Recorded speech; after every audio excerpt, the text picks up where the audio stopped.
Hi, this is Jason with Green Star Productions. Welcome to my channel. In this video, y'all will be watching as I take a tabletop that I bought from a hardware store and painted up a few years ago. I'm going to take it down to bare wood, incise a couple of sections, fill it with colored resin, and then ultimately I'm going to seal the top of it with some more resin. So again, thanks for tuning into this channel. If you like it, please give it a thumbs up and subscribe. And without further ado, let's get started.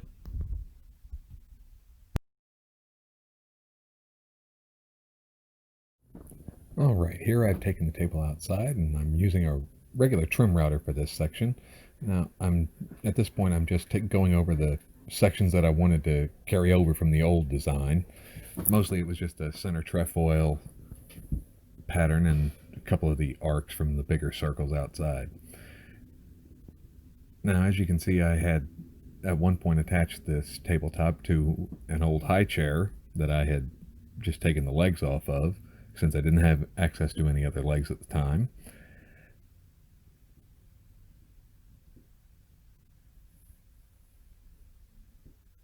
And here you just see me going over and experimenting. It's like, okay, is this going deep enough or anything like that? That's always a nice familiarization routine you do anytime you try a new tool. You just go careful, you go slow, and make sure you try to understand some of the limitations and characteristics of working with a particular tool. Now, contrary to my basic nature, which is I'm pretty impatient, since I'm playing with a power tool and a new power tool at that, I've just going slow and steady here, trying to make sure that I'm following the lines as best I can. Since I'm not a CNC machine and I don't have access to one, I'm trying to keep this as clean as I can, so that I can minimize the cleanup work I'll have to do later after I finish pouring the resin in this section. Now, if I was forward thinking enough, I would have raised this table up a bit, put it on some blocks or something, so that I'm not having to crouch over and put strain on my lower back. But I didn't. I was just a little too excited to get playing with a new tool and start shooting video, and ended up with an aching back for my troubles. So again, it's one of those hidden things that you always read the warnings about. It's when you start any type of project. Like, make sure you get your work table or your work surface at a comfortable height for you, so you're not having to bend over or stand on your tiptoes or anything like that, so it's comfortable for you.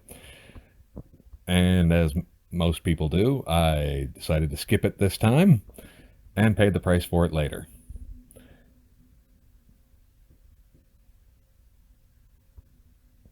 One of the other things you'll notice is that I stop and I look frequently, because I can't speak for anybody else, but when you start working with a power tool, particularly a router, you get to a point of going, okay, let me just keep going, and you start following a line, and you start following a line. But since this is going to be such a complex design, and there's a whole bunch of lines that I didn't want to carry over, I had to stop and make sure that I was just taking the lines as far as I wanted to without going too far, and then so I'd have to go back and fix it later. Now, this is what the table looks like after I've done that first work with the router. I've hollowed out the sections I wanted. You can see a couple of places where I've had jumps. Now, that where you saw me pointing and then shrugging, holding my hand up, palm up, and shrugging, you can see that the router, for whatever reason, dug a bit deeper in that section than it did everywhere else. I still have no clue how that happened. It's not like I'm cutting on a hill all of a sudden. Now I've cleaned it off, and this is back inside. I'm just verifying, checking all the lines to make sure I've gotten as close as I wanted to, see if I need to take it back out and route it again. It wasn't perfect, and it did jump on me a couple of times, but it was good enough for the project, since I'm going to be filling it back in with resin. I wasn't too worried about having it perfect on this really rough cut.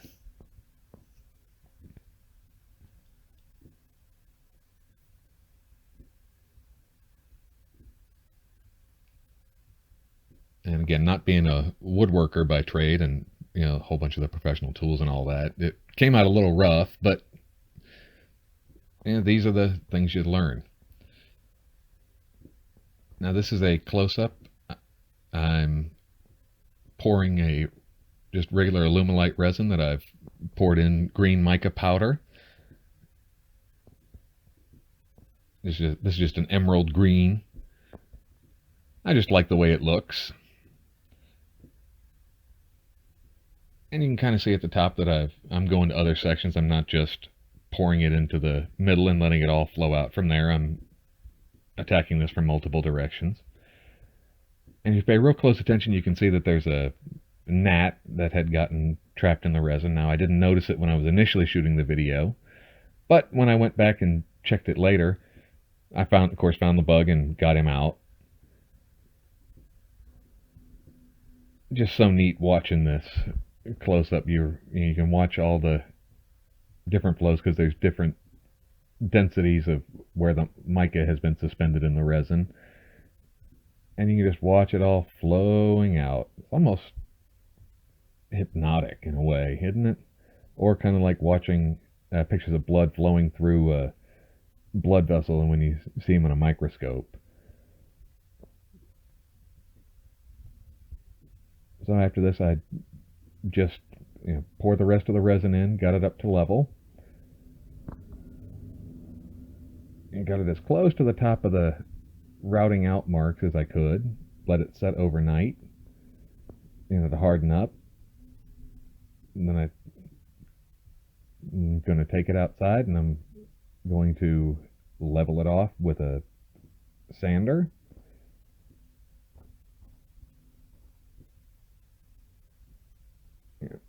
Now you see on the left that I've finally gotten to that section. And this is the next day. Now at this point I've just taken a couple of hole saws of different sizes and I've cut some nice regular holes, or the starts of regular holes. Now this is my dog and my lab assistant Brogan.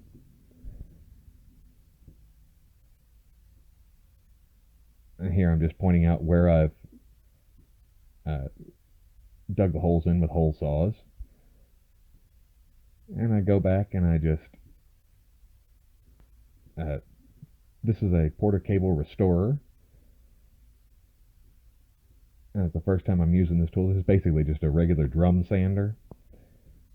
You just use this to take off finishes or stains or anything on a previously finished piece you're working on if you're taking it down to bare wood. So that's what I'm doing here. I'm just running it over the surface, just taking off the polyurethane and some of the resin from where I'd poured the green the night before, and getting, of course, the paint and the markings off from where I'd initially done up this tabletop. It's a fun tool. As you can see, the dog is getting covered in sawdust. He was interested in it for a minute, and then he lays down and watches like, all right, I know where you're going.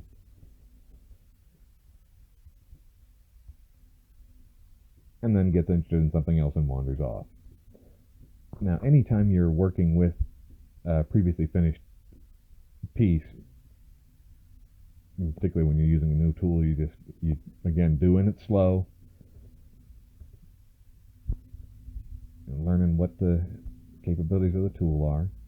Now, the interesting and fun part I found with working with a drum sander is that you end up with these little piles of sawdust. It doesn't just blow out. You end up with an actual pile. You can see it in a couple of places here where I've gotten to the end of the run and there's just a pile of sawdust. So I blow that off, or I brush it off, and keep going. Now as you see, I'm not working one section until it's down to absolutely bare wood. I'm kind of making my way across the entire surface because this is because I don't want to end up with a divot or a dent in the surface. Since I don't have access to a planer to keep the whole thing nice and level, and I don't want to dump a whole bunch of resin on top of it just to level it out, I'm moving from section to section pretty frequently just to try to keep the wear across the whole surface even. And at this point, I'm checking the drum to see how much stuff is stuck to it, because I don't know how, again, I'm getting familiar with this tool and don't know how much the sawdust or the polyurethane is sticking to the drum, so I have to stop and check that. And here you see the dog trying to eat the sawdust, so I'm clean him off a little bit.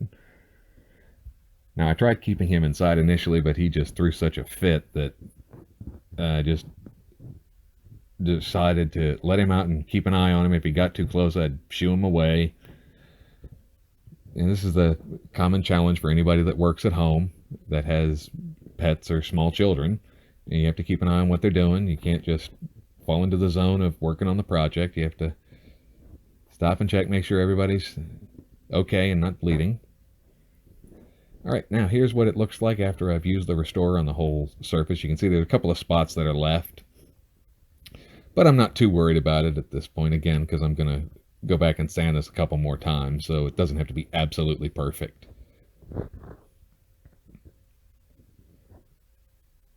Now I've taken it inside again at this point, and I've taken out a nice little magnetic compass that I got from Amazon.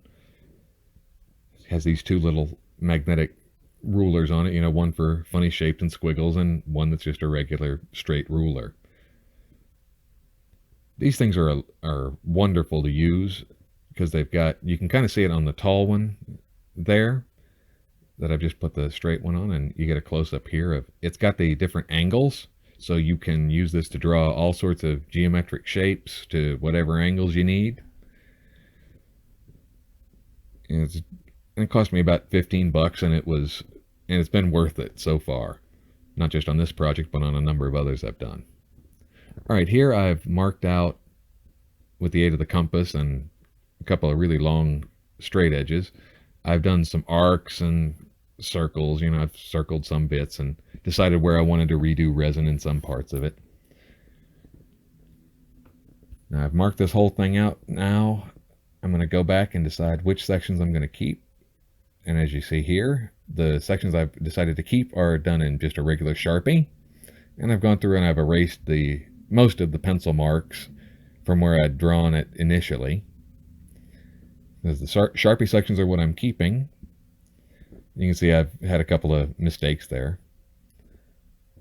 Now I've taken it back outside at this point, and now I've routed out the sections that I was going to keep, the circles and the arc sections. And here I'm just using a regular disc sander with, again, a coarse grit sandpaper on it, just taking off the remaining markings that I'd left, the Sharpie and the pencil and the few bits of the original finish that was still on it. Since after this I'll be pouring more resin, and I don't want to end up with these funny little marks everywhere, so I'm just, again, taking it down to the bare wood and the cleared out sections that I've done with the router. Here I've moved to the other side, and I'm putting my foot against the bottom of the table because a variable speed sander, or any sander really, can cause the piece you're working on to shimmy and shake and bounce around the place. So I'm just using my foot here to brace it.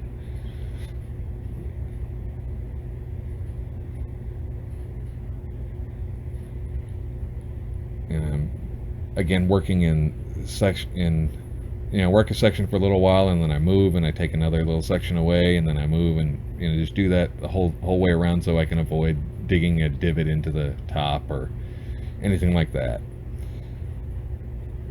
And if I had a planer, it would have been easier, but since I don't, this is what you have to do.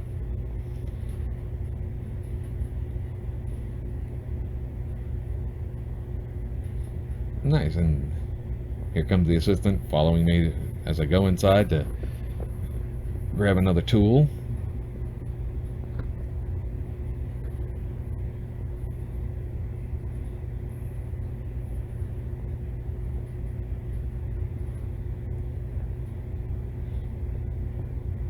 And we're back outside now. And there's that silly dog. Now he loves and hates this. This is just an air gun that's just hooked to my compressor. And just squirts out a compressed air.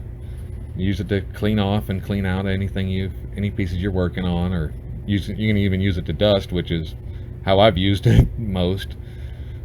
Aside from cleaning out little sections like this. And as you can see here, I'm blowing off the sawdust so I can take a look, make sure I've cleaned off all the marks that I'd left before, and make sure I get the last little bits of that original finish off of it, because I don't want to make any of them permanent. And I'm spraying the dog from time to time, as you see. And I'm tilting it just in the sun because it can, different lighting conditions will show you, okay, oh, I forgot to get that little bit of sawdust out. So I'm just tipping it from time to time to make sure I've got the whole thing cleaned out.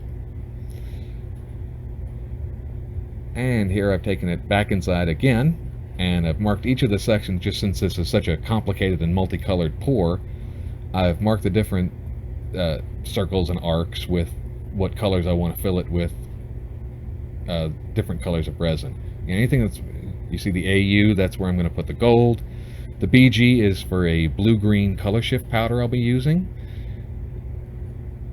And there you go, that's the LTG. That's going to be a lighter green than the emerald that's on the trefoil section. Alright, this is the end of part 1 of my refinishing a tabletop video.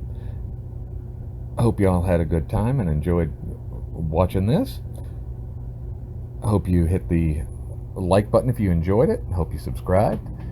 If you're curious about this piece or anything else you'll see me do in the future, you can follow the links below to both my artistic portfolios and my personal website. And thanks again for tuning into this, and I hope to talk to you later.